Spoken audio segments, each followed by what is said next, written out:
6, we be in the mix with that rare candy paint job on the whip. I need food for the kids, money for the rent. Fuck a lockdown, baby, I can't do that shit.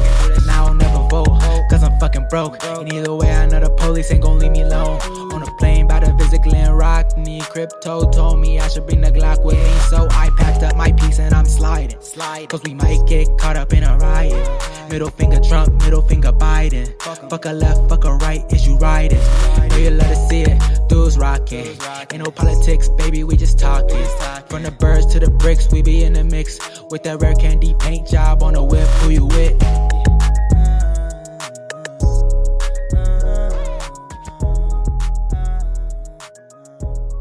Special episode today, one I've been looking forward to for a while.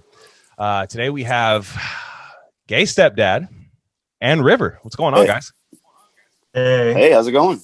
Oh man, what's up? And Crypto Sai's here too. I forgot. Yeah, he's up? here. Yeah. Yeah, what's up? Crypto Sai, what's up? Yeah. Hey. He's here. He's always here, but he's here. Two of my favorite internet friends. You guys are so hilarious. So exactly. Sweet. We thought we'd never see you again, gay stepdad. It was pretty. We were sorely missed. Yeah.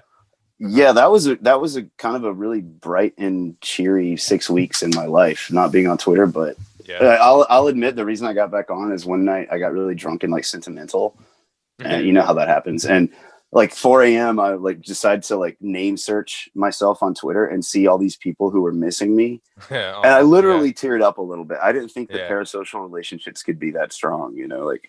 Oh yeah, I remember one thread where everyone's just like doing the crying gifs. I think I threw down the Pam Beasley like laughing then tearing up kind of thing. Where oh shit, yeah, dude. It was. I mean, you know, we joke. It's like, oh, it's just Twitter, but it's like my state's locked down. You know what I mean? So I don't. Real life, my friends. I haven't seen some of my friends in a while. Like it's same here. Yeah, so it's like this is how I talk. I'm very social, so it's like when somebody gets banned, I'm like it's pour out a little liquor. You know what I mean? Yeah. It's also props on the Marvin Gaye spelling. That'll fool the algorithms for at least a couple more months. I feel I thought so. Yeah. Thank you. And I thought I would like class it up a little bit, you know, just kind of like make it a little more femme, you know, so that I don't get canceled that much, you know. Wishful thinking, yeah. Exactly. But so the first thing I want to talk about is because River, you wrote a really cool piece on Twink Revolution. Shout out Twink Revolution. And it was right around the time, I believe, when Trump's Twitter got banned, right? Yeah, it was when Trump's Twitter got banned, and then they took like they were I'm the one who wrote the article and now I'm just like that's all right. I'll put it in front of you so you can see but they were taking down like social media of like a bunch of other people as well. They were taking down like other sites that people were using, like Parler, and they were trying to get like, you know, Apple. I think Apple actually did pull Parler from the App Store, and then Amazon was saying that they wouldn't host it anymore. And so sort of the crux of my argument was, well, you know, we basically have like a handful of tech companies that can control more or less whether or not people like see what you're producing, whether that like fucking tweets or like podcasts or apps or whatever. And so in a situation like that is tantamount to state censorship when you have like an oligarchy. Yeah, they're more powerful than the state. Yeah, exactly. It's like they control our communication, like especially right now. Not to make light of your article, but that should be obvious, right? That's like the title of your article is an obvious statement, right? That just flies over the heads of kind of everyone, and you put it in beautiful context and everything. But it's kind of everyone on the left just missed that one, you know? Yeah, thank you. Yeah. I mean, like there was great. I just felt like so many people were like calling in like the corporations to like do censorship in a way that like I guess you might ask a state to do, which you shouldn't ask a state to do censorship, but like I mean normally like that is a role that like the state has, like the state regulates what can and can't be said. And like most societies, like if you go to Europe or like anywhere like that, places that don't have like a constitution that like enshrines the First Amendment or like whatever. And so they're just trying to like circumvent all that and like, you know, and get corporations to do it because they've like they have like this weird like narcissistic like need to control speech, and they think that like, oh, it'll just be used against the right. It's like, no, it's like never. Yeah. Never Always in a been keyhole size. Like, no, it's only, I can only see something through like a keyhole size thing. There's no way this could become some horrible thing. And right now I just saw even now that Biden's been president for a couple days, I just saw like there's an account where I always saw these accounts popping up like, did Jeff Bezos end world hunger? And they always tweet no every day, right? That's their account. And then I saw one where it said, has Biden freed the kids from the cages yet? And that account's already suspended.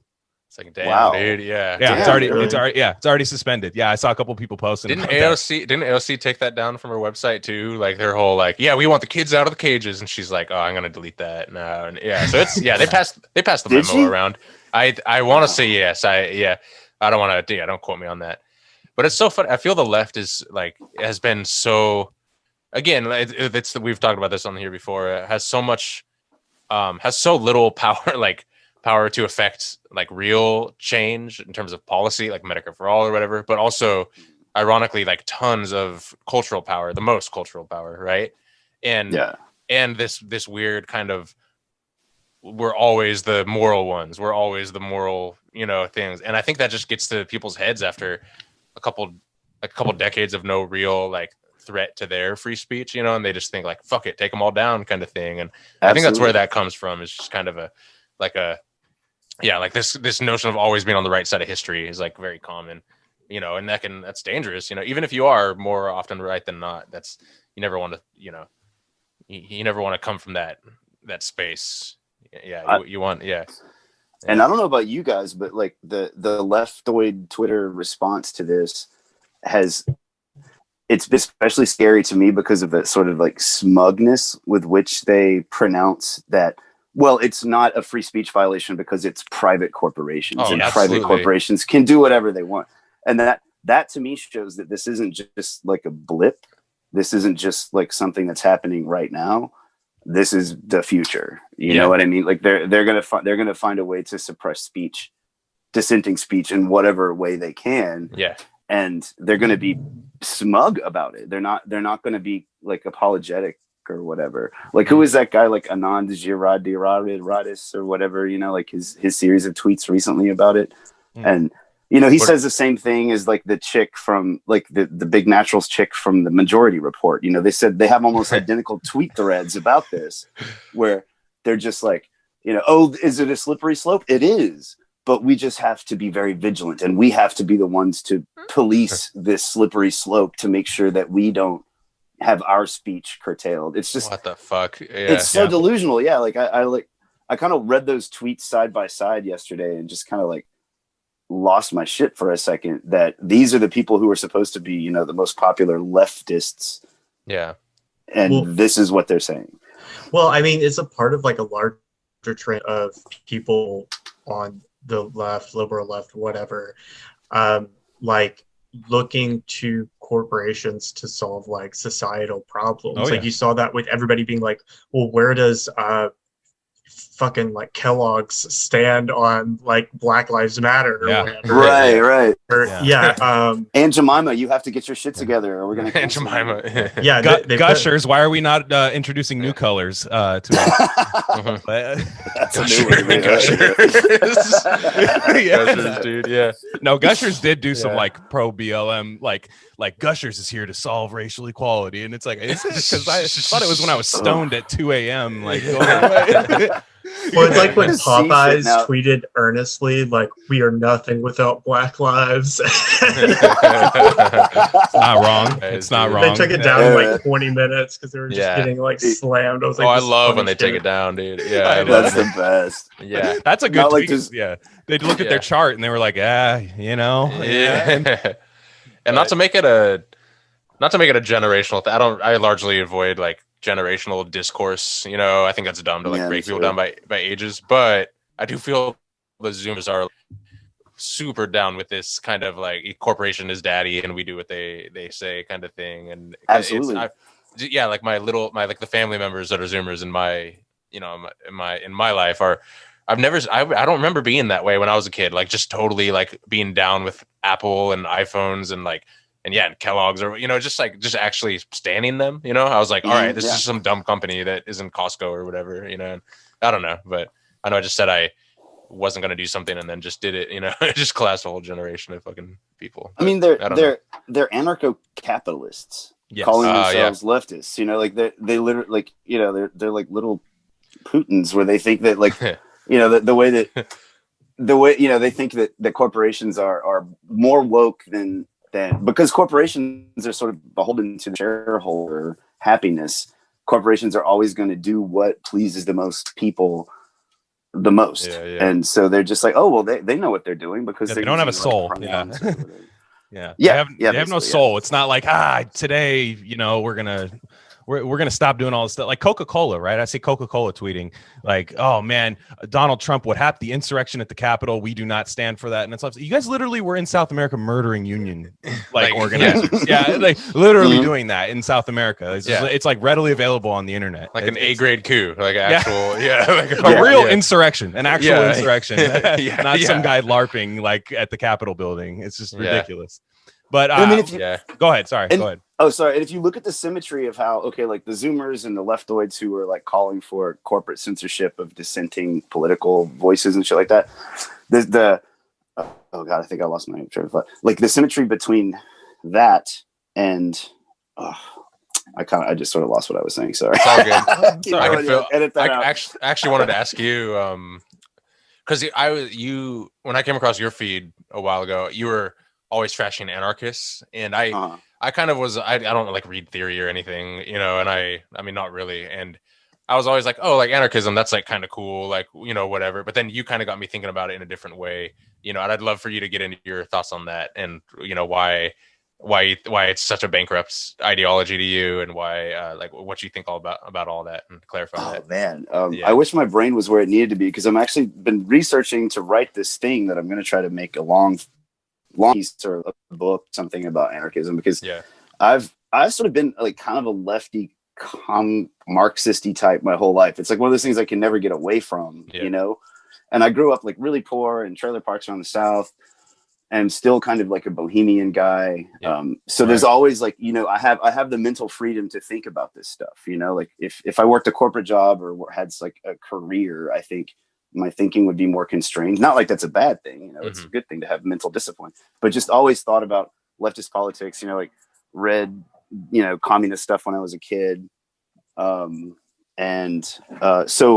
I would do some, you know, some sorts of activism off and on, you know, like when I lived in Atlanta, I grew up in Atlanta, I would do, you know, I worked with people doing voter registration stuff and like voters' rights stuff, you know, and like me and my friends were always, you know, like we weren't punks, we were like punk adjacent, you know what I mean? Like we were just kind of like subcultural types, because when you grow up in a certain way, you have to find comfort in other people like you, and generally they would turn out to be anarchisty commie types. And, you know, and like even at the age of like 15 or 16, I knew most of these people were full of shit, but at least like they were thinking about politics and stuff. So I've had a long involvement off and on with anarchists. Like I've never considered myself an anarchist. I've always thought they were full of shit, but I always thought they had some kind of something to offer to the wider body politic in a way, you know, because at least they were obsessed with justice or something.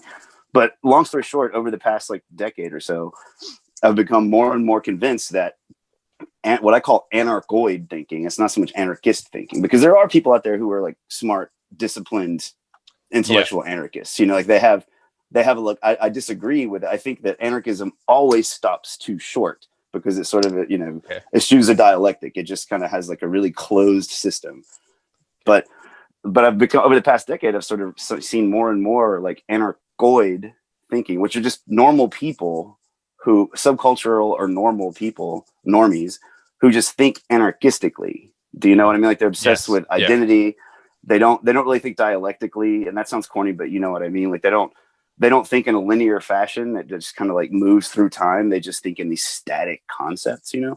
Yeah. And so like one of the reasons I rag on anarchists all the time is that, I mean, I don't really give a shit about like the, you know, subcultural, like black denim vest anarchists or whatever, Yeah. even though they're the ones who I'm pretty convinced have been the vanguard for the Democratic Party for the past like 20 years. Sure.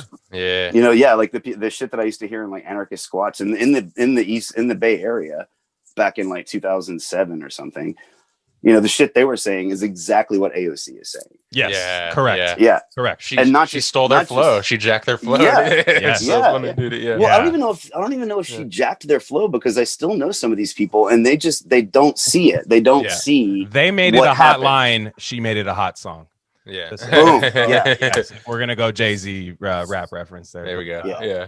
Yeah. But just to finish it up really fast, and I think the most important aspect of this is how AOC, like what the defining aspect of anarchism that makes it ineffective for any kind of radical politics and makes it always capable of being co-opted by dominant ideologies or whatever, is that it's they want to lose. Anarchists don't want to win.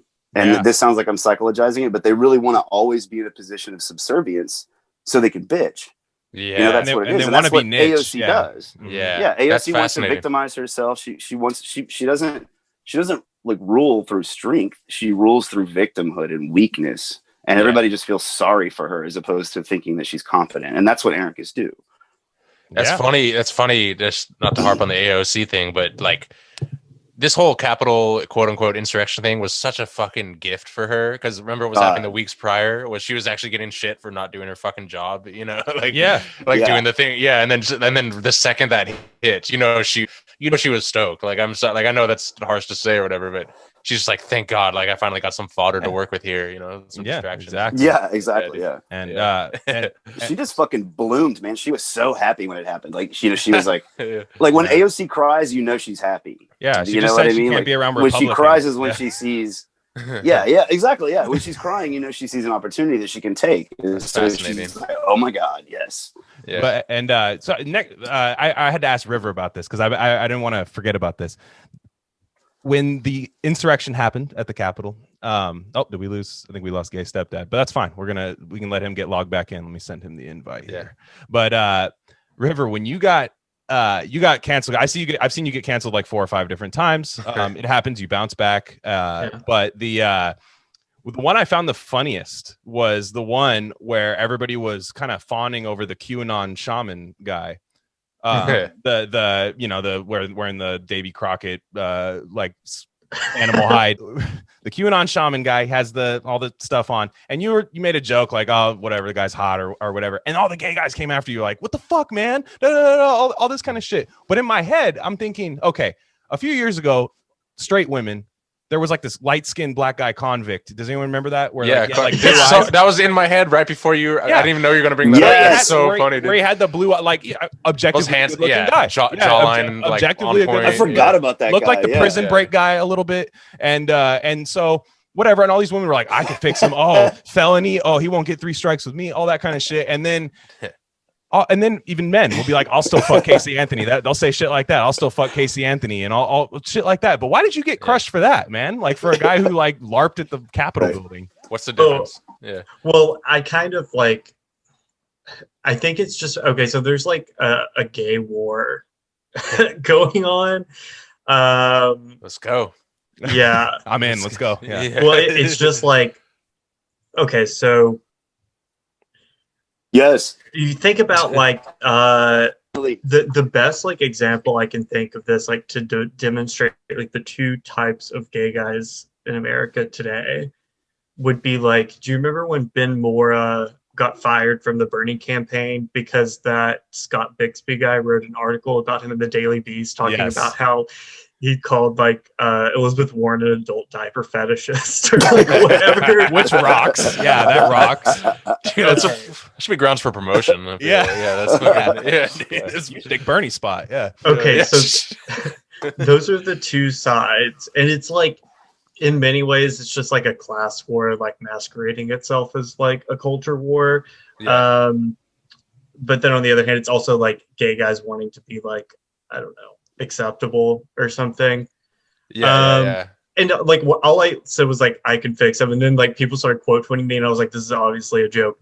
But I felt like totally vindicated by that, because I mean, like, nary less than like 2 days later, there was like OnlyFans gays doing like do shaman parody porn. Yeah. Yeah. That's the Whoa. gay guys I know, dude. Those guys, like, like the guys I grew up with around here, they'll run with that. Like, whether they believe Yeah. in it or not. I'm like, that's what I grew up like being around and stuff. Like, that rocks.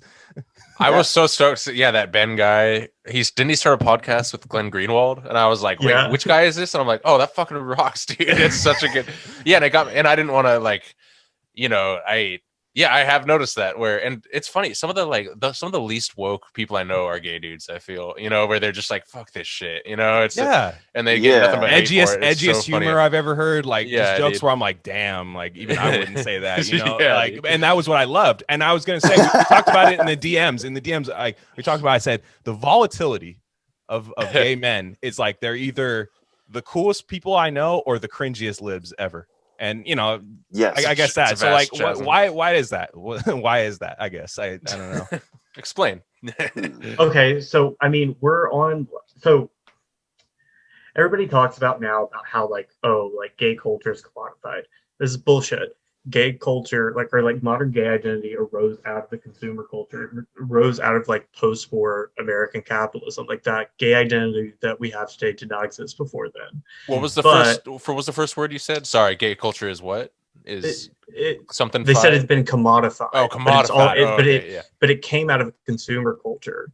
So like, Okay. it's kind of always like had this like weird sort of attachment where, like, in big cities in like the 1950s, it was like sort of like the first time where you could have like, businesses and like entire like districts of businesses that like cater specifically to like gay people, like gay bars, Right. gay like porno theaters, gay Gayborhoods. bookshops, gay Gayborhoods. bathhouses, fucking whatever. But like, the thing about that is like, okay, you met other gay people and like you produced like a like sort of unique like gay culture that was like sort of transgressive, because like it wasn't okay to be gay anywhere but there. But like now you can be gay anywhere, and so people like are completely detached from like any sort of like any of like that actual like gay culture. Like, now what they have is like a watered down sort of like RuPaul-esque the gay culture like doesn't come from like being around other gay people and hanging out with other gay people. It comes from the media, like mainstream, Bravo, fairly mainstream media yeah. now. And all of that is just infected with the same like libtard bullshit that, every other facet of our culture is infected with. And, that's produced a sort of different type of gay person that used to like not really exist quite so prominently, I think. Because like, these people like will like drag you and they'll be like, I'm a queer studies major or whatever. It's like, okay, then you should know that like the entire history of like gay art and gay culture has been about being like bitchy and transgressive Yes. and mean. Like, what is John Waters? Like, what is like, you know what I mean? Like, Yeah. Alexander the insane. Great. Oh, there you go. Exactly. Like, Throwback. you back then, and people, and I mean, like, I don't know. I mean, I always say like Stonewall wasn't about acceptance. It was about gay people just being want to be left alone. Yeah. Yeah. And I would much rather gay people just be left alone.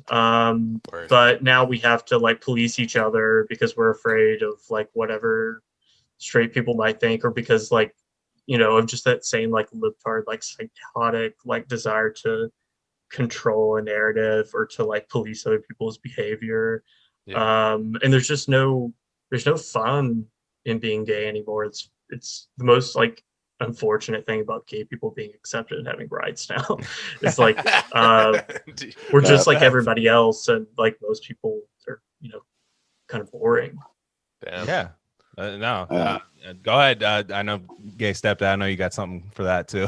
So. Yeah, I mean, I agree fully, and like River's right. Like the whole like the queer thing just destroyed being gay, and the queer thing destroyed being queer in the past like 10 years or something. It's like I remember, I'm old enough to remember like in the late 90s when I was a baby gay, hanging out with like older gays, and they were like, Right. normie looking older gays with middle class or upper middle class jobs would have kind of radical politics in like 99, 2000, because there's something about being, like when you're 13 and you realize that, oh no, I want to suck a dick instead of whatever, eat a pussy, like your brain starts to work a little bit more because you're like, I'm different, I'm weird. So you either go one way or the other. You're like analytical and you kind of try to look behind things and you ask questions, or you just like shut everything down. But most of the gays in the 90s didn't have the pleasure of just being vapid bitches because all their friends were dying from AIDS. And so they had to like look at what was going on in their lives in a systematic political way. They had to try to get behind what was happening to them and their friends. And so they had pretty radical politics. But then that sort of, I think once AIDS got under control, that sort of like leveled off into just like a vapid liberalism that those older gays imparted to the new gays. And I think also a lot of people, I'm not sure if you guys know this, maybe River and I have talked about it, but like this whole like gender theory, queer theory stuff. I think, and I've talked to people who do this for a living. Like I know people who are gender theory professors in fucking England and shit.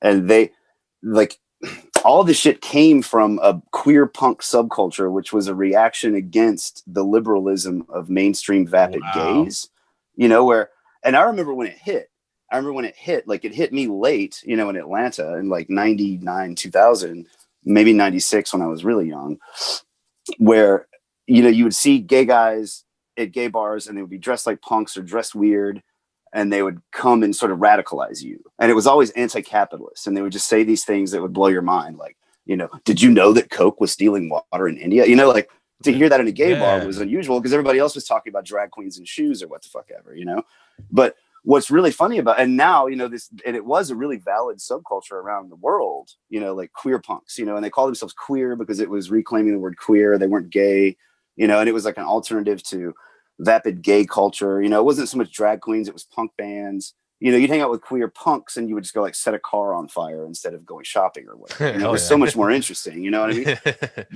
But that sort of just like got more and more watered down until it literally turned into like academic queer theory and like gender theory and stuff. And the polemical style of punk where you just kind of like scream this incoherent anger was literally like sort of like formalized in these like gender theory and queer theory and stuff like that.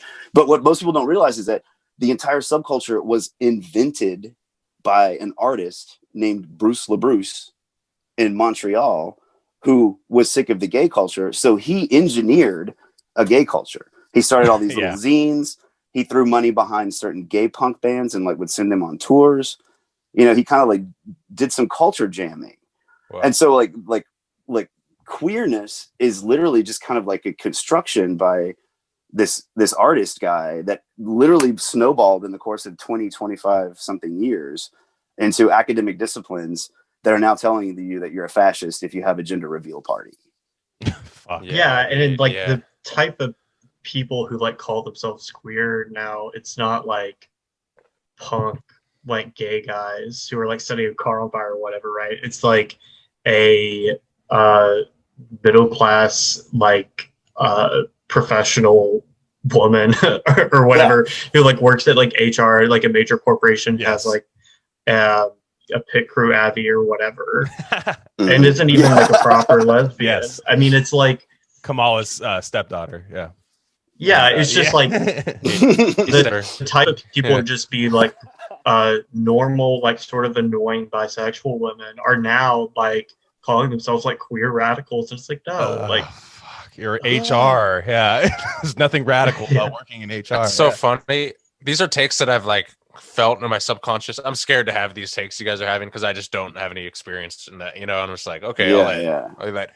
But I remember I don't know, my aunts are lesbian, so I think I've kind of, and they hid it from us until I was like 6, you know, and that was back when people were still freaked out about that. And I remember it couldn't go on much longer than 6. Yeah.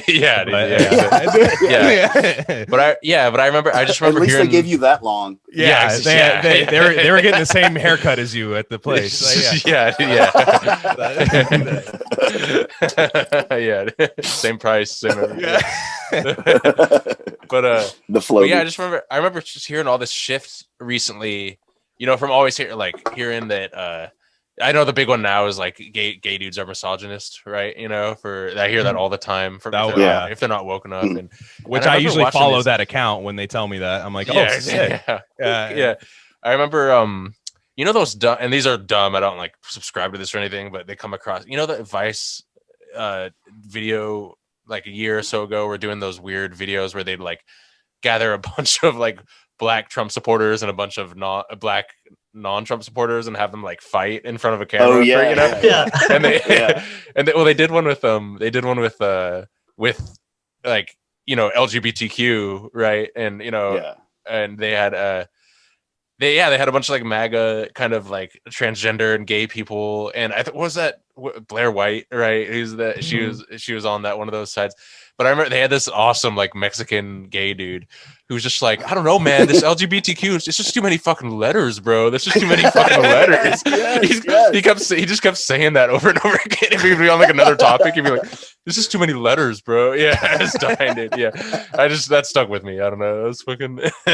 It's too true, man. It's disgusting to have witnessed. Like to be my age, you know, I'm not gonna tell you how old I am, but I'm definitely older than you guys. Like to have seen this shit happen, like.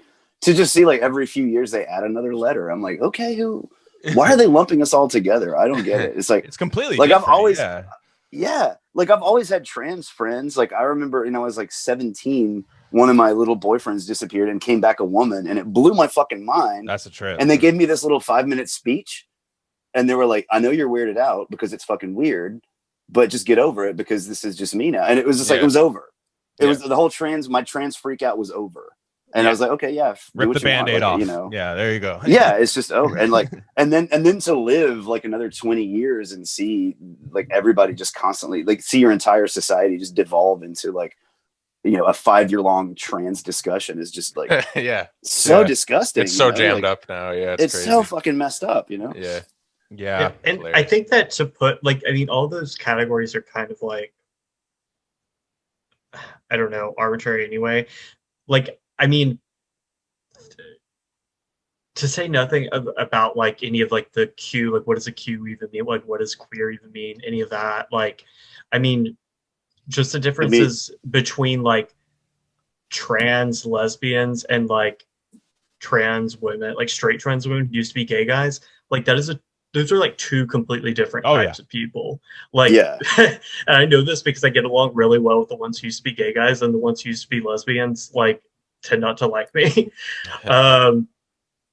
Like they tend to be more of like the sort of like scoldy kind of like less campy like types. I mean, maybe I'm stereotyping, but I'm just like I'm speaking. It's anecdotal, but experiences. But yeah, I mean, like, and like they don't even get along with each other. Like, that's I also hilarious. think it's that's funny how they used to have the P in there for pansexual. That was a thing for a while, but then all the conservatives were like, "This stands for pedophile," and so they took it out, which made me happy to see. Because I mean, wait, there was a P in there for a while. What was the P for? Pansexual, which is a fake. Okay. That's just like a bisexual, but you went to a liberal arts college. Like that's all that means. But or you're just like a whore who doesn't fuck, which is really weird. You know, like that's. Like most of the pansexuals I've met are just like people who are like, I want to be having sex all the time, but I'm too awkward or something to do it. It's really weird. For a while they had A in there too. I still see A come up sometimes. Asexual? Like for Asexual? Stop. Yeah. Exactly.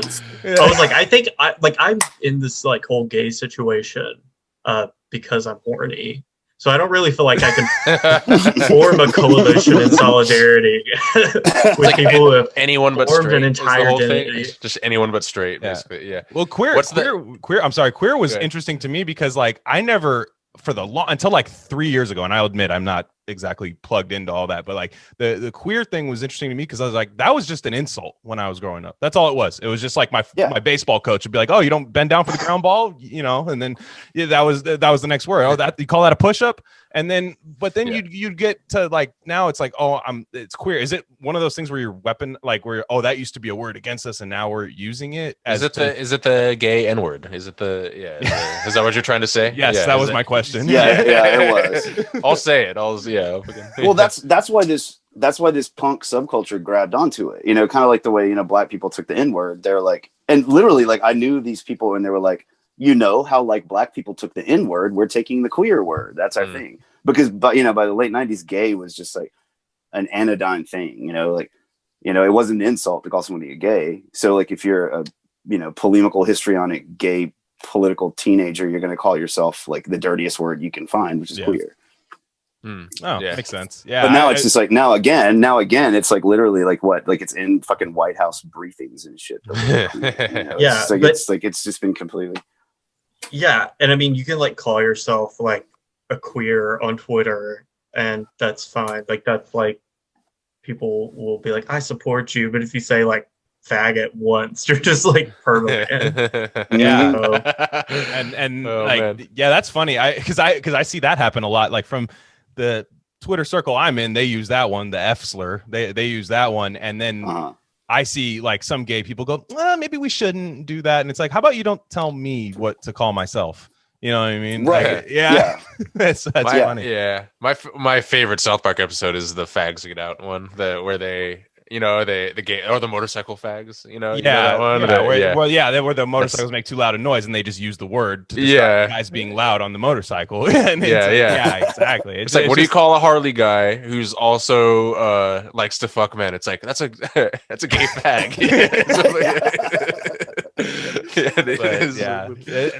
It's weird, man. Like because even some of my friends growing up, like one of my best friends, and he's one of those guys we've known. He was gay since elementary school. Just never admitted it. But the way he came out to me was really funny. I used to have a radio show in college radio, and he used to come. It was 2 a.m. to 6 a.m. So he'd come back after he would be at the gay bar, which was right next to that where it was, and he would come like hang out all drunk and stuff. It was awesome.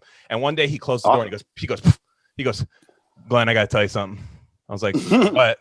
He's like, I don't like girls, right? I'm like, we've literally never had a girlfriend. Like, you know what I mean? And he's like a great looking guy. Like, you know, it's just like, oh, obviously would have one if it was the case. He goes, I'm gay. He goes, is that a problem? I'm like, I've known you're gay since and yeah, no, it is not. Yeah. But he is weird. He used to be this real edgy, like funny guy. And then once Trump got elected, all the humor went away.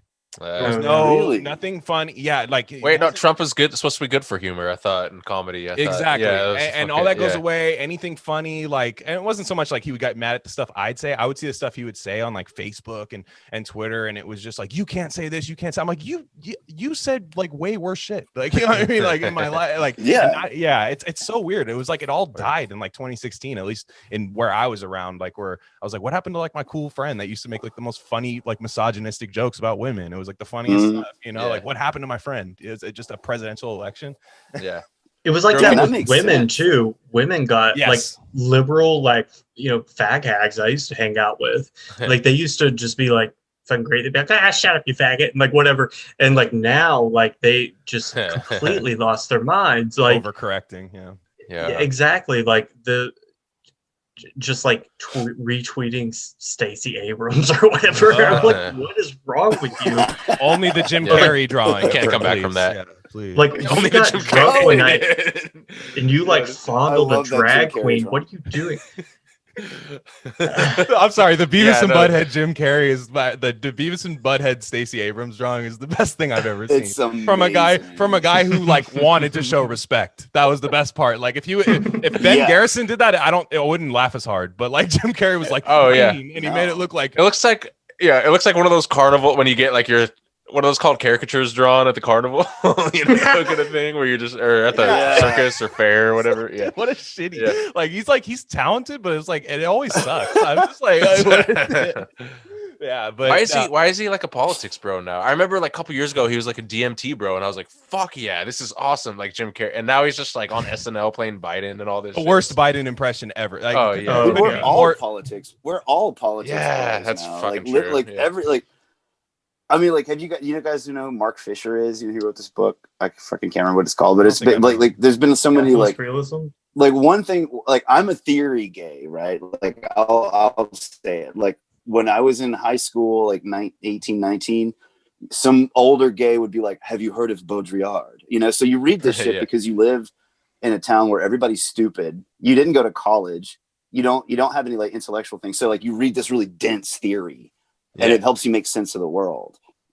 And so like there's a guy named Mark Fisher who used to have a website called Hauntology, and he would talk about like I think he was gay, I don't even know, but he would just talk about I'm pretty sure Mark Fisher was Adam gay, Lair. Like, I think we were talking about Adam Lair was talking about that dude. Yeah, Hauntology. Yeah. Yeah. Go on. Yeah. Well, he kind of predicted the fact that like back in '99. You talked about bands, or you talked about like techno artists, or like artists if you were like a gay kid or whatever. You talked about aesthetic shit, drugs, fun, whatever. Now those same kids are talking about politics because there's nothing else. Like politics has become our shared culture.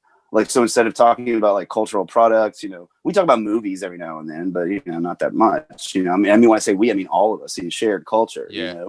Like when a good movie comes out, like I don't know, like Uncut Gems, and people get a chance to talk about it, everybody's happy because they get the chance to not talk about fucking politics for a while. Yeah, and being new to Twitter, so we're all damn politics bros. Yeah, and being new to Twitter forces you into politics takes all day. It's impossible to avoid that shit on that. And yeah. Well, like I remember whenever like people used to drag sort of like alt-right. I mean, like I'm not alt-right, like alt-right bad, whatever, say whatever you say. Not but what like I heard. people used to drag like Milo Yiannopoulos and Steve Bannon and all them for saying like politics is downstream from culture, because it would be like, oh well, that's like a fascist thing to say or whatever. And then these are like the same people who like will write a article like a couple of years later about how wet ass pussy is actually about feminism or whatever. Or how like Del Rey is like a reactionary because she talks about like America and like wanting to be hit by a man or whatever in her music. And like it's my reaction when I hear their music, so she's not. I'm kidding. Yeah, I mean, well, it's boring.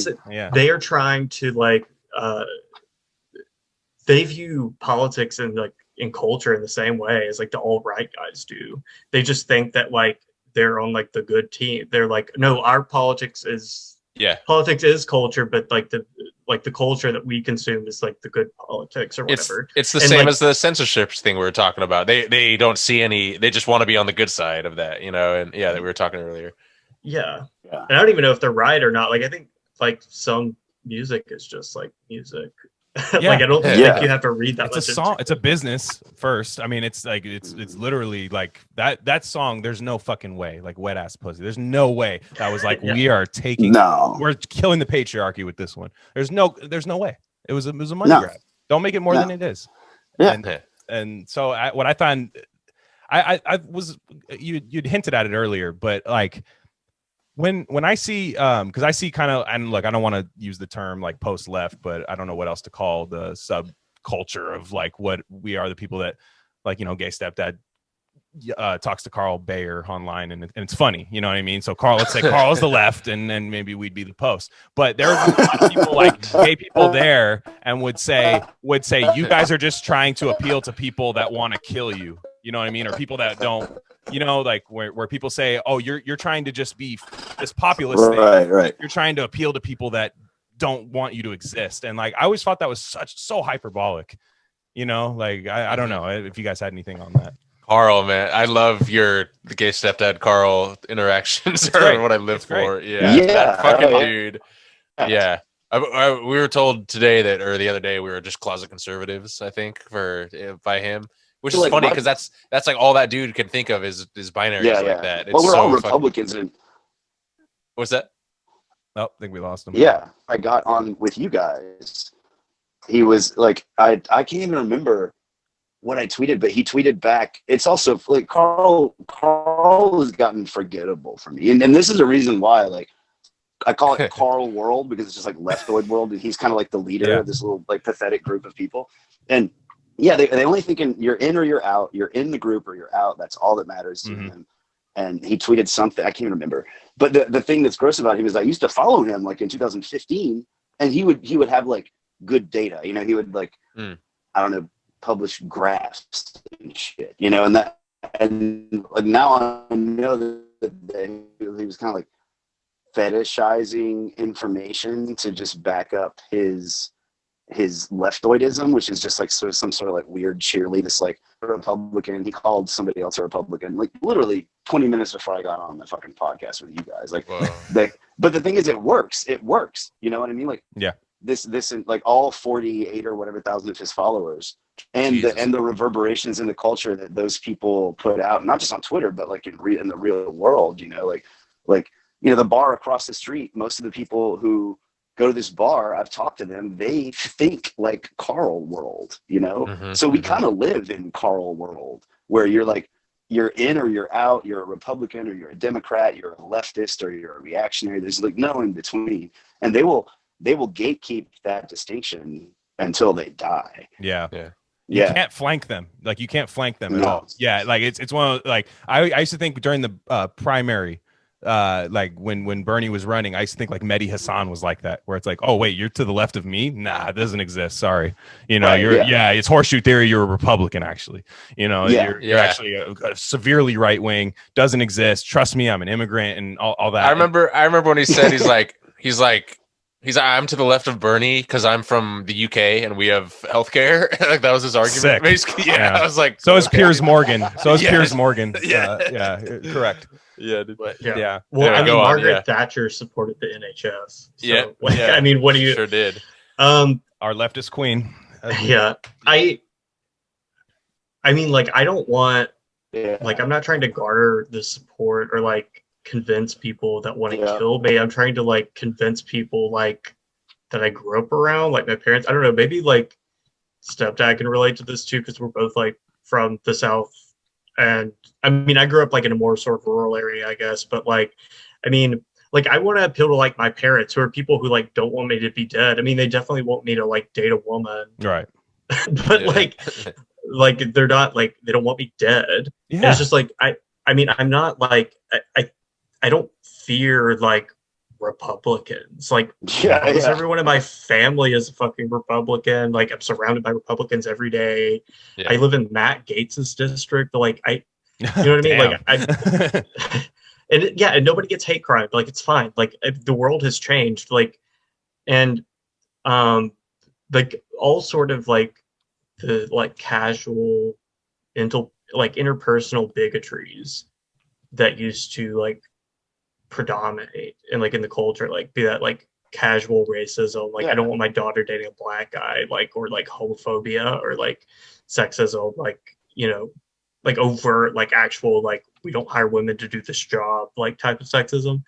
Like, most of that is like gone. Yeah, and there's like, no legislation. Just, like, pretend that it's not like, and all of that is like coming from above. And like I almost get like sort of conspiratorial about it, because it's like, you know, now more than ever would be like a great time to like organize the working class, because all of those sort of like minor interpersonal bigotries that used to hinder, you know, class solidarity are now like kind of gone. I mean, you still have people who are like casually racist, but like that's kind of like a increasingly rare type of person. Like, and like the only way that you can actually like fight the systematic like inequalities and or whatever that people are always talking about, like you have to do that through like organizing a multiracial, multi-ethnic, multi-orientation like underclass. 100%. Yeah, and maybe some gay people like want higher wages and like healthcare and stuff. You know, maybe that's like where your head is or where somebody else's head is, and there might be the person that has the higher wage and the healthcare that's like, I just don't want to see anything mean about gay people on the internet at all from anybody, and even if it's like the most kind of benign joke, you know. And I think those are the people that are heard, the spotlight's put on them. And I'm not saying like I don't know, I grew up in the Bay Area, and let's be real, like I made gay jokes when I was young, like, you know, and we all did. I grew up playing sports, we all did, but I was never just like we had Proposition 8 when I was in high school. I don't know if it was a California thing, but it was what is that? I forgot what that was gay marriage. I mean, that was okay, and I swear you could count on two hands how many had the yes on 8. Yes on 8 was, I believe, was the like keep marriage gone. I think it was to repeal gay marriage. I think was the proposition. I can't remember which way it was, but you could count on like two hands how many people were like nope, and they were like Mormon. So it's like, I'm sorry, Mormons don't run California, never will. Right. And it was almost like this straw man where it's like, look, there's going to be homophobia. There's going to be casual racism, person to person. Yeah. There's going to be that. And it's just so weird to me that when they're just like, oh, you just have this like fantasy of like Republicans loving you. And it's like, what the fuck? Yeah, I literally spend zero time in my day thinking about what conservatives think about. You know, like it just doesn't cross my mind at all.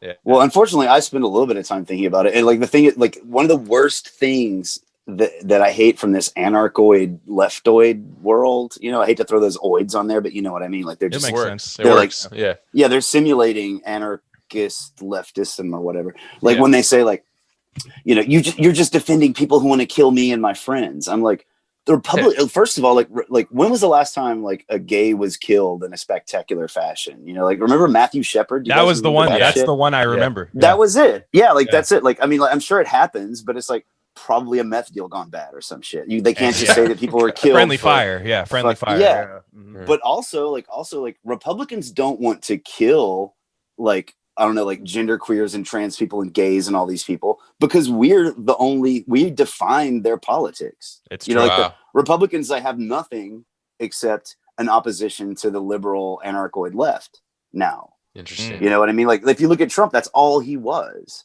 Everything he did. Like, let's be real. Trump didn't give a shit about Mexicans. He just did that because he knew that people didn't like Mexicans and his base. Yeah. You know, like he knew that people were weirded out by trans people. That's why he took them out of the military. He doesn't give a fuck. So it's like, you know, that's all Republicanism is now, is just like a reaction against us. So they don't want to kill us. Like we're their reason for existing now. Yeah. No, it's just so disingenuous. It's so like histrionic and disgusting. And it's like, you know, first of all, you know, you can't take someone seriously when they say that, but then also you just like, how are you going to combat that kind of discursive fucking aikido, you know, when they're like, as a straight guy, I got nothing. I can't be like, you got nothing. Yeah. That's not true. Yeah. Not trying to say it's an oppression or anything, but it's like, come on, man. Like, can we have a conversation? Like, you know, can we talk about this? I'm not like, I've had this conversation with other people from like marginalized groups, and they're like, I'm not interested in debating about my humanity or my right to exist. It's like, neither am I, but I'm here to talk about that. Yeah. I don't believe that you shouldn't exist. You know what I mean? Yeah. Like and I've heard some vile shit even today from some gay people. And I'm not going to lie. A lot of it comes from other marginalized groups. Let's just say that. Like, and then what do you say, right? When you're the white leftoid guy, like, who do I get mad at here for this one? Because I can't get mad at the sweaty button meme guy where he doesn't know which button to press, who to get mad at. Yeah. And what do you do? There's nothing in that like leftoid college gender studies playbook that you can go to. It's so stupid. Yeah. But I think the tide is sort of changing, and strangely enough, I think it's coming from people like Anna Kachin on the Red Scare podcast, because she sort of exploded how people think of feminism, and not just feminism, but how people think of sexual difference, you know, like, which maybe that's getting a little too in the weeds of like some like theoretical bullshit, you know, like, you know, how these like French dudes talked about sexual difference back in the 70s and how like the collapse of sexual difference was going to have ramifications that we couldn't predict. And now we're seeing them, you know what I mean? Now we're seeing like you can have an AOC because of, you know, the sort of dishonest collapse of sexual difference, where you know, it's not reactionary to say that women are women and men are men, because they are different categories. You know what I mean? It's just, it's just not at all. I'm sorry. You know, like we can get in the weeds about like, you know, women in sports and all that shit, but whatever, like women conduct themselves differently than men do, and gay men conduct themselves differently than women do. Yes. In a lot of ways. And that's not just cultural. I think that's just like sort of inbuilt. And I think that's beautiful. It's beautiful that we have this diversity, and like the the fucking weird, like, craven desire to collapse those distinctions between us, you know, to say we're all the same. Men and women are the same. Gay men are the same as straight men, blah, blah, blah. Mm-hmm. It's weird because it's like you know, they're doing that on the other hand, but then they're also saying we need like a diverse cabinet with, you know, trans people. So it's just like, they're just sort of like, they're collapsing everything down into just like pure appearances. Yeah. And it's just so gross. You can't do anything about it. You just have to like watch, you have to be disgusted by it. And that's it. Yeah. But I think it's changing. I think like, you know, it's kind of, I've seen like, you know, specifically like Anna Kachin and other people who've been writing and talking about, you know, sexual difference and things like that. People are going to look at this shit with more nuance, right? Going forward. That's all it is. It's nuance. Yeah. Just right. Add it. Just don't make it something where it's like, oh, okay, as of tomorrow, this is what we believe, and it's like, wait, whoa. Let me see how we got there. You know what I mean? Like, yeah. And it was any kind of pushback there. It was always.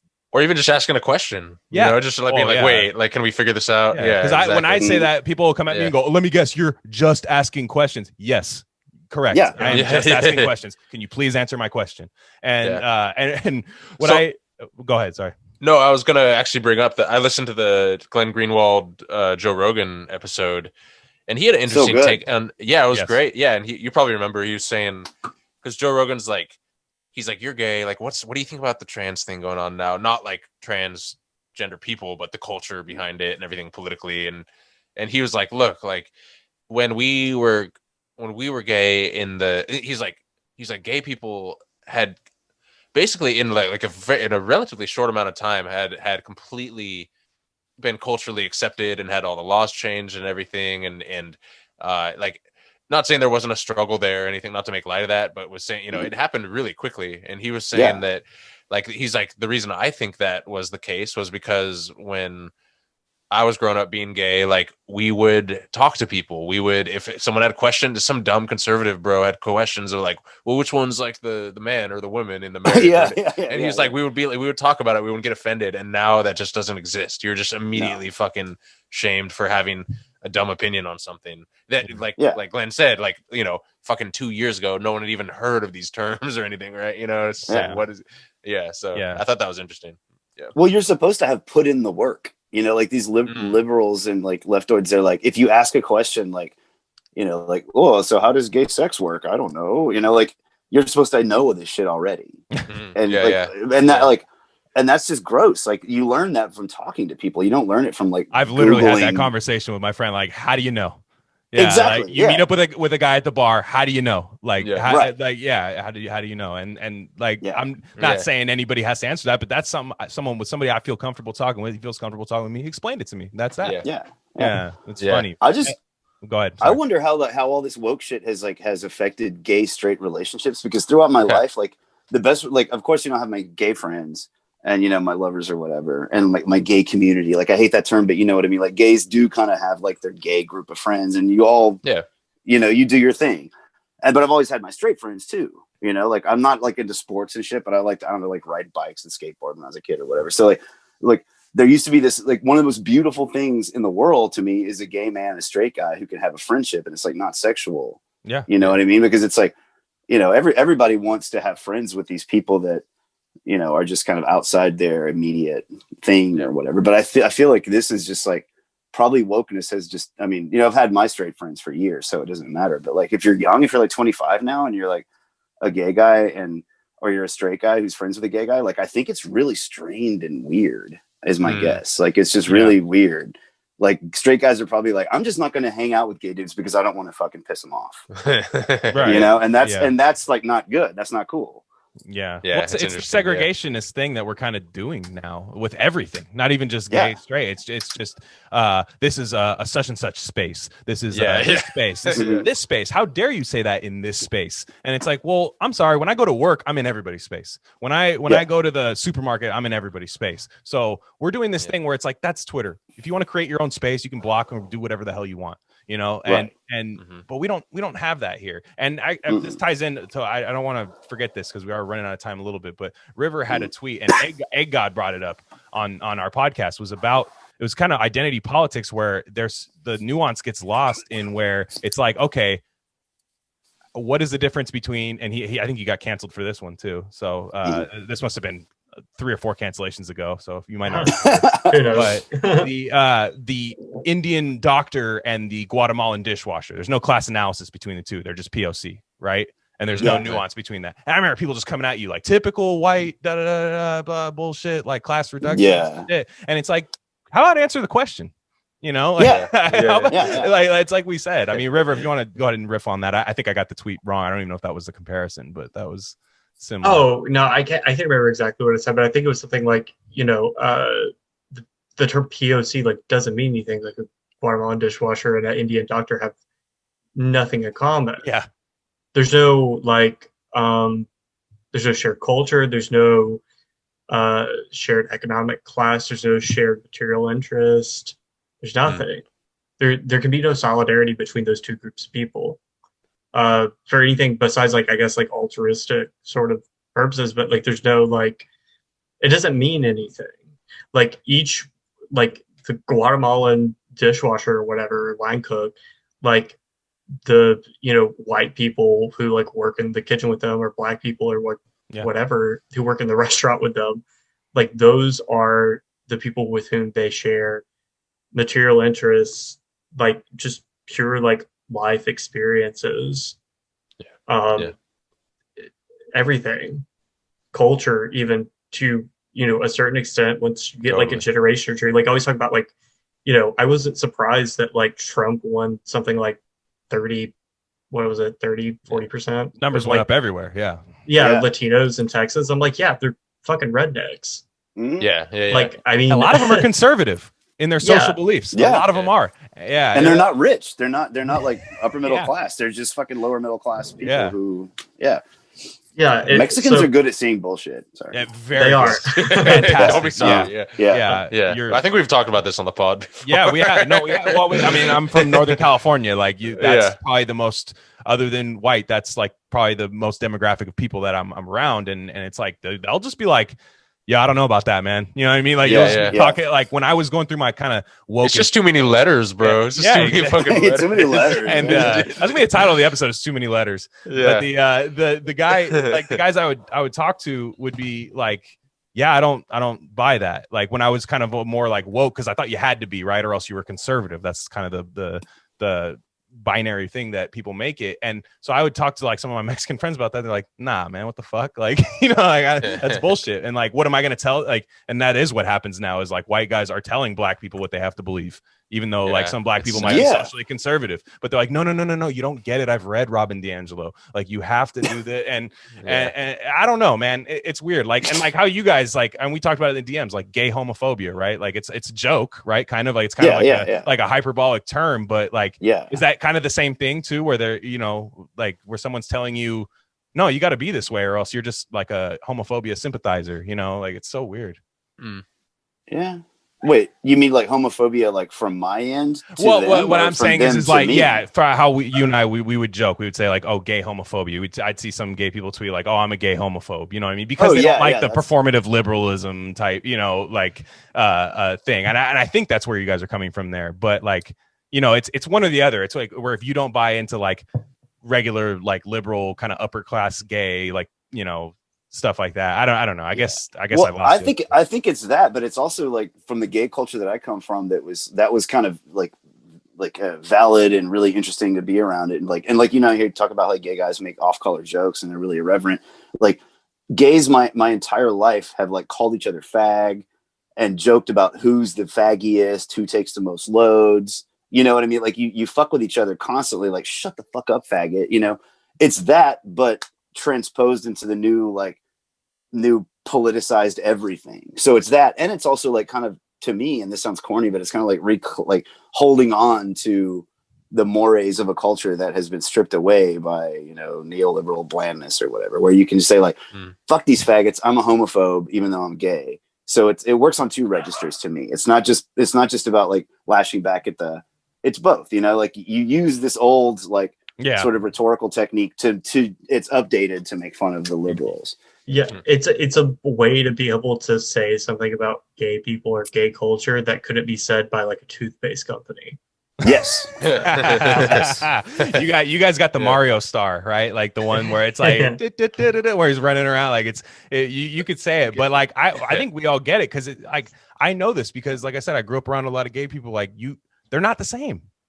Like I've worked at a company, where the workers, right, where I was, there'd be gay guys, and our boss was gay, and they're like, "We have a gay boss. This is the worst thing ever." And I'm like, "Why? Why is it that?" And they're like, "No, trust me, this sucks ass." He's like, "This guy with Patagonia and like Patrick Bateman hair comes in, and he's like walking around with a laptop, like he's holding a pizza tray and shit." And we're like, "Fuck!" Like, and I'm like, "Wait, why is this bad? Like, that's cool." And they're like, "No, trust me." Wait.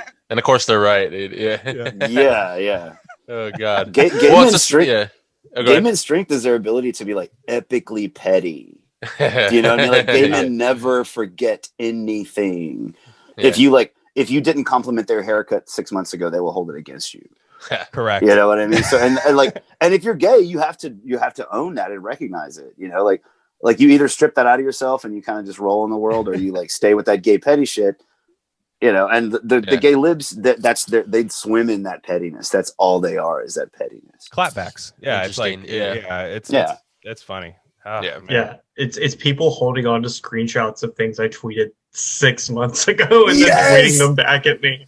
Got to save in their phone and shit. It's like I don't even remember that shit saying came from gay people. If you see people doing it, even if they're not gay, they learn that from gay people. So did gay people invent cancel culture? Is what you're telling me? Yeah, no doubt about it. Like that comes from like, I mean, it came from like petty like gay teens on Tumblr who absolutely like didn't have like Tumblr sucks, because it man. came to being in a time where like it was kind of okay to be gay, and you could come out as gay when you were like 16 with like basically no repercussions if you're from like a like middle class liberal family or whatever. Right. But like but they didn't have like any, like you can't go to gay bars, you can't like actually be around like other gay people in person who would tell you to like shut up, right? Like when you're being an idiot. Normal shit. So it was just like that's what happens when you like woke culture and like the sort of like Tumblr that produced it is what happens when you have gay people who are like 15 and only talking to other like gay people who are like 15. Echo chamber. And then just like being like, no, everything we say is valid, because there's no like, they won't listen to straight people telling them they're being fucking stupid, because you know that's part of the whole thing. It's like you can't tell me how to be this way or whatever. But they didn't have any like old queens who could just be like, shut up, faggot, like, you know, or whatever, at like a gay bar at like 3 o'clock in the morning. Yes. And it's like straight guys can't do it. Straight like it's not even like some woke shit to say that straight guys can't say, shut up, faggot, you're being ridiculous and petty. It has to be another gay man. Yeah, of course. You know, it has to be. Yeah. It absolutely has to be. Yeah, it's where you'll look and you'll look at the corner and be like, say it, man. Say it. Can you say it? Yeah.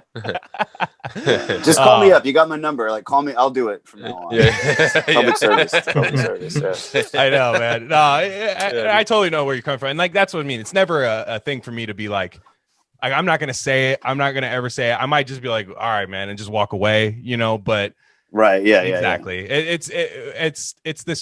It's the online world. It's like you said with Tumblr, like I wasn't really on there. I think I had an account, but then I was like, yeah, this is not for me.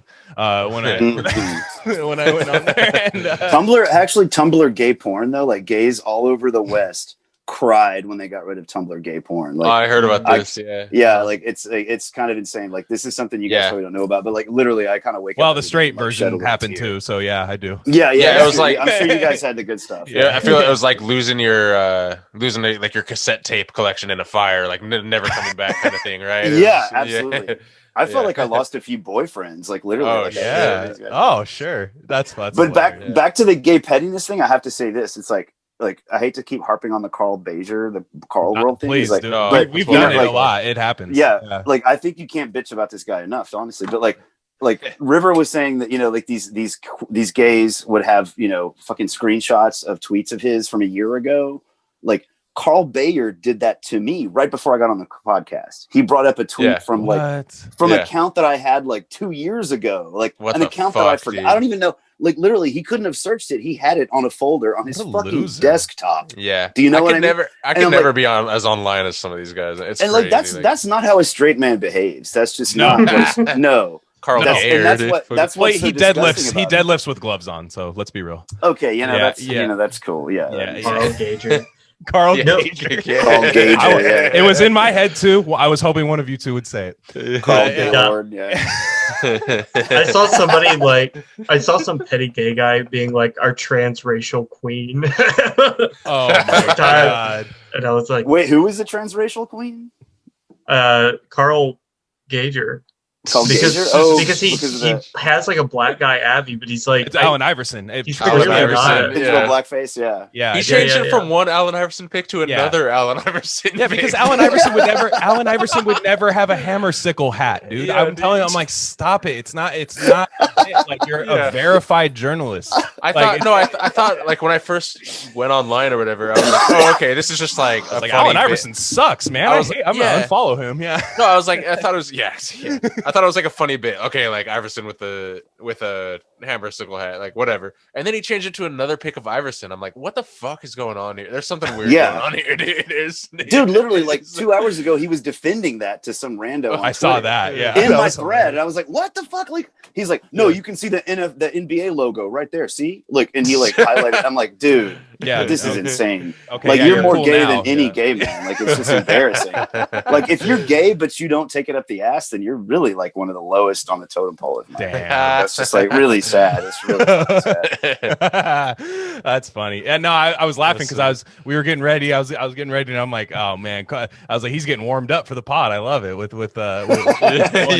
going at Carl on there. And we were talking about it with Adam Laird just a couple weeks ago. Just like, hit that stupid post left article. I remember. I was like, that's so poorly written. Like I am not an academic, and I could have like written something of that caliber, and I'm not a writer. And it's so it's funny. It was more pettiness because you can tell that he, in his mind, he thought that he needed to spill like billions of pixels on the post left, but he's like, no, I'm just going to give them 4 little pithy paragraphs, to show them how insignificant they are to me. And yet I'm going to tweet about Amy Teray's fucking like 12 hours a day. And dude, it's fucking insane. How could she make you that mad? Like I disagree with Amy on some things. I'm just you were talking. That's not for me. Yeah, that would be like, okay, that's not for me. Then the next if one, you like, don't disagree with Amy, there's something wrong. Like that's the point. Yeah, you have to disagree with her sometimes. Yeah. And like the thing I love about her is that she's always backed off. Like, 2 or 3 years ago, I followed her and I'm like, who is this crazy fucking bitch? What is she fucking talking about? And then 6 months later, I'm like, oh my God, she's owned me so many times. She's ready to go. She's ready to go. Oh, and man. I hate to say, like, she is cool in the sense that you can disagree and she won't fucking get butthurt about it. She is like legit. Carl. That, she won't Carl on you. She won't. If you don't, your shit. Like, exactly. Yeah. What's funny? What happened today? What was the thing with there was and it was kind of funny. There was like a Amy hater account that kind of did the whole like take her avatar, pretend to be her kind of thing, right? Mm-hmm. And posted, what was it? It's basically Only saying cool like people do that. Yeah. Sure. But basically, and kind of predicted one of her takes on Bernie. Like the reason why the left loves Bernie is because he's always the underdog cuck that loses and stuff, and blah blah blah. And then she like happened to have that exact same take, verbatim almost for. I saw that. Yeah, for in like the next hour or something, and they're all like, "Oh, we got her," and it's like, wait, that take's actually kind of legit though, like that's actually, it's like it's not the own you think it is, And they're celebrating Bernie being there with his little mittens. It's like you're doing this, dude. You're the people doing this shit. We don't give a shit about him, bro. My girlfriend, who's like not even into politics, is showing me these memes. She's like, look at all these Bernie memes, and she's just like thinks it's funny, and I'm like, it's fun. It is funny, but it's like that shit blew up fat. Those Bernie mitten memes. That was that was crazy. But the whole thing, it's like, look at this Amy take. That's correct. That we predicted. It's kind of one of it's like so done, I bet I can say a good idea like her. Yeah. Yeah. Exactly. Yeah, dude. It's not even just a social media thing too. It's just like these people. They just have to be right. They don't care if they are right. They just have to be seen as right. Yeah. And that's kind of what defines liberal politics. And it's because she went at Chapo, dude. It's because she and it's because she goes at like popular left media. I feel like half the time it's like, do you actually disagree? We know, like some of these people I see. Do you actually disagree with what Amy's saying here, or are you mad that she said that like Will Menaker is a bougie journalist's son? Yeah. You know? Right. Like, are you mad at that? Because like some people are Chapo stands. They are, and I used to be a very big fan too. Not that big, I guess, but like to me, it's like these guys make. I looked at their fucking Patreon. It's like 137K a month. They're not above criticism. Like you know, and whatever. I think it's a fair bit more than that, actually. To be honest, I think, I think it's almost 200K. Yeah, for what it's worth. But yeah. Do you guys ever wonder, like, do you guys ever wonder, like, who found out about Chapo this year, right? Like, if you found out about Chapo in summer of 2020 because of something you heard about Matt Christman, and you go to the Patreon and you're like, oh, they're making $180,000 this month. I guess I need my $5. Like, who the fuck thinks that? Well, that's great. That's great. Who the fuck thinks that? Yeah, maybe that's a great point. Yeah. I just don't get it. It's like, well, to me, it's just like, it shows that they're fucking liberals, because it's like, when I was like 19, I had a job canvassing for Feed the Children, where you like, you know, you have $25 taken out of your account every month to feed the children, and liberals fell over themselves to do it because it just made them feel better. It's that, but instead of feeding the children, you're feeding the fucking Chapos. They're just like, you know, like they feel better. They're like, oh, well, I'm not doing anything. I just feel better. I'm changing the world by giving Chapo $5 a month or whatever. There's a Matt Christman weight joke in there somewhere, but I'm not gonna say it. We are above that. We would never. Well, no, I mean, like, people pay the extra $5 so they can get like the extra premium episode. Like, it's a business. But they're right there on Reddit. But then people act like it's like, I don't know, like a political statement or something. It's like, no, it's like a business. It's like they're producing content. People want like to hear the whatever. I mean, that's like the only reason I've ever subscribed to anybody's Patreon is because I'm like, I subscribe. I'm like, oh, this episode is locked. I want to hear this like interview or whatever, and then I'll usually like subscribe and then like unsubscribe like immediately. But like, I subscribe to Red Scare because like I don't know, like I want those bitches to be able to go get some fucking Sweet Green or whatever, you know. But like and they don't make that much money, you know. It's like it's fine. $5 is nothing for me. But no, I'm not against people making money, but I will say that money comes out in their politics sometimes. Like that absolutely that money. 100%. Especially when the lockdowns happen. Him and I are very much like proponents of that. It's very easy to be super pro lockdown when you're making 180K. Fuck yeah, dude. It's very easy to tell people to stay inside. They're digging mass graves in New York. They're doing all this. Don't go outside. Only to vote. Do vote. But, you know, go inside. It's easy to say that. And that's where it comes out where I'm like, okay, it's not a problem until it is when you're making and it's like you said where, Glenn, where the... it's kind of like you wait. It's kind of like the Amy thing too, where she has the takes like 6 months before everyone else does, and then about like someone like Matt Christman will like, you know, push a take into the water like you push a baby seal into the water to see if there's sharks there, you know, and then you're like, wait, is it good? Is it good? That was a great analogy. Yeah, that was great. That is good. Sure. I'll take credit for that. I don't remember. Yeah, and you see these things when it's safe to say, you know, when it's safe, and that's so, and that's the, I don't know. I guess. People like us, we're just wired different, where we're kind of like, we don't want to hurt anyone or hurt anyone's feelings, but also we're just gonna say shit that we think is on our minds, you know. And I'm proud, like, this pod came about during the Super Tuesday. It started like Super Tuesday. First day was Super Tuesday, and then all the lockdowns, and we're kind of like, and then we noticed the dumb, like, you know, the George Floyd protest hypocrisies and like all the crazy economy getting fucked for like regular people, and we're like, wait, like I remember at first we were tiptoeing around it, and we're like, nah, this is dumb. We got to talk about this shit. And I remember it was Chapo.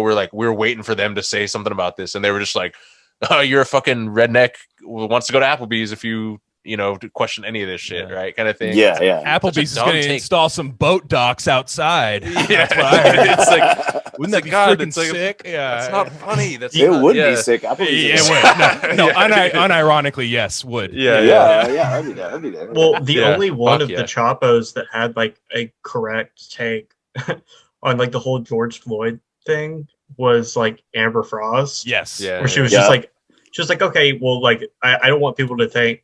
Because it was funny, because like the episode before they were like, oh, this is crazy, shit's happening, whatever. And the next episode they have like it's like her turn to come on the podcast or whatever. She was like, yeah, I don't want people to get delusional and think that this is like meaningful or like anything. She's like, this is purely like misdirected. Like there's no organization behind this. There are no clear demands. Like, and ironically, she's also the only one of them that actually comes from a working class background. And I think it kind of shows sometimes, especially in her earlier like writing. Or I mean, her writing is still good, but like when she used to write for the Baffler, I mean, she was great. No, that essay she wrote, the Dirtbag Left essay, I loved when it came. I was like, I read it and I was like, no, this is it. Like, I admit, you know, now I laugh when I hear the term Dirtbag Left because that just means I do irony when I'm wrong and good takes when I'm right. You know, that's kind of what Dirtbag Left means to me now. But when like she was always the one that I like agreed with the most. And I thought like Felix was the funniest one. But like at the end of the day, I was always kind of like, this guy's just like impersonating me. You know, like he's like doing a bit on me. I was telling Gay Stepdads before he came on, like I felt like he was just like, oh, I need to be like the Barstool sports bro, but have like my socialism take. And I'm just like, well, there's people like that exist. And there's people that can exist if you don't make this some fucking niche group, you know, like, I don't know. I just ranting about that now, but I hate when they have like their crossover podcasts or whatever, and they have all their pictures on there and their little personality, their faces like on. It's just like so gross. And not because I think they need to be some like pure political like austere subjects, but it's just like branding gone too far, just too fucking far. It's just like too much fun. Like you know, like you can have a shitload of fun if you're just talking about the world, kind of like what we're doing. We're not like being super disciplined. We're just conversationing, you know. But these guys have a legit political program that they sort of like deny. Like it's like this perfect, you know, deniability thing where they're like, oh, well, you know, we put a politics for it because we care about politics, but we're just entertainers. You know, you can't really. We're not political actors. We're only making $3 million a year off being political actors, but we're really comedians. You know, this is like back and forth. I'm like, just fucking pick one, man. Just like you know. Which is why when I never, exactly. There's a weird, and I do think people have weird, like internal subconscious beliefs about money and stuff, and especially when it's given to you on Patreon or whatever, where it's like, I don't care if someone makes tons of, if you own it, that's fine. I don't care about I don't care about Joe Rogan making, you know, $100 million being on Spotify, but if it, you know, just if you own it, that's cool. And if it doesn't fuck up your takes and everything, right? You know, it's one of those things. Just be the guy that the reason I'm paying you the money, be that guy. Exactly. You know? Exactly. So that is what it is. Well, shit, guys. I mean, you guys, I could talk to you guys all night, but I know, nobody would want to listen for that long. You guys got gay things to go and do. Let's be honest. That's so do I. So do I. All these paintings, but so let's do some plugs here. So River, tell everybody you write for Twink Rev, right? But let me, just in case there's anything else I'm missing, let everybody know where you can be found. My @'s @GayLiarOnline. I disagree. I disagree. And then you can find my writing on twinkrev.com. And Gay Stepdad, I mean, I know you said you're working on some stuff, but you should put some writing out. Yeah, I am. I'm a really bad self-critic, and River is so much better writer than I am. He's my rival right now, so I'm trying to best him. Please. And so that's what I'm working on. But yeah, I don't have anything to plug right now except for my Twitter account. Yeah, please follow at everybody. GAYE Stepdad. Yeah, you're gonna get some like random football bros that follow you. That's what happens. We have like, you know, I think that's great, and I think what you guys would do, like I realized just like a few days ago that you guys are like sports guys and shit, and like I played football in high school, but I did it for the boys. I really don't give two fucks about. I don't know. You were the stereotype. You were the like. Gay guys love football because you could just tackle other men. Like that was always like a joke in high school. So you unironically did it. Yeah. That's cool. No, wrestling. I was all up into wrestling. It worked out for me, man. Like I got exactly what I wanted out of it. You know? But I think that you guys I think you guys would do great if you did like a sports primer for gay men, because whenever I find myself in a group of straight dudes, the talk inevitably goes to sports, and my brain immediately shuts down because I don't know shit about what they're talking about. For that. So let's rock that. We'll do a series. Yeah, we'll do. like what a first Yeah. down is or some shit. Well, you probably know, but yeah. I kind of know what that is. I know what a tight end is and all that shit. But it's There you go. But no, seriously, I think that's a good service you guys could do for gay men and straight men, because like I said earlier, I think the left, even the straight guys on the left don't know shit about sports. Oh, man. Like, there's actually some gay guys I think that actually know more. Like there's some, like, I'm in some sports group chats with some gay guys that are like savants, man. Like, there's plenty of them. Yeah. Well, man, I could just use a primer myself. Yeah. All right. Well, yeah, well, I'll plug it now. We did start a YouTube only show, Alpha Talk, where we do talk about sports. I talk about sports gambling. He talks about cryptocurrency. That is his name, Crypto Sci. So there's another thing that a lot of people need a primer on, because the economy's fucked and will be even more fucked. So, I hate to be the weird, like, conspiracy theory Bitcoin guy. It does play into a stereotype, but hey, it's kind of true. Their whole thing is a stereotype at this point. Correct. And I lean right into it. And everybody does. You lean into it, man. It's gonna get used against you either way. So what's the point? Yeah. He's at Crypto Sci. I'm at Glenn Rockney. This is at RareCandy Pod 1. Just follow us on Twitter. All the other links are there. Thanks again, guys, for joining me. This was really fun. We were looking forward to it all week. Thanks for powering through it. Yeah. Stepdad, I know you're dealing with some not a little under the weather, but thanks for I couldn't even tell. So I've actually recorded this whole thing sitting on the toilet, so that might be a first for you guys. Far out. Yeah. We could tell. But nonetheless, that's it for us, guys. I appreciate it. Subscribe.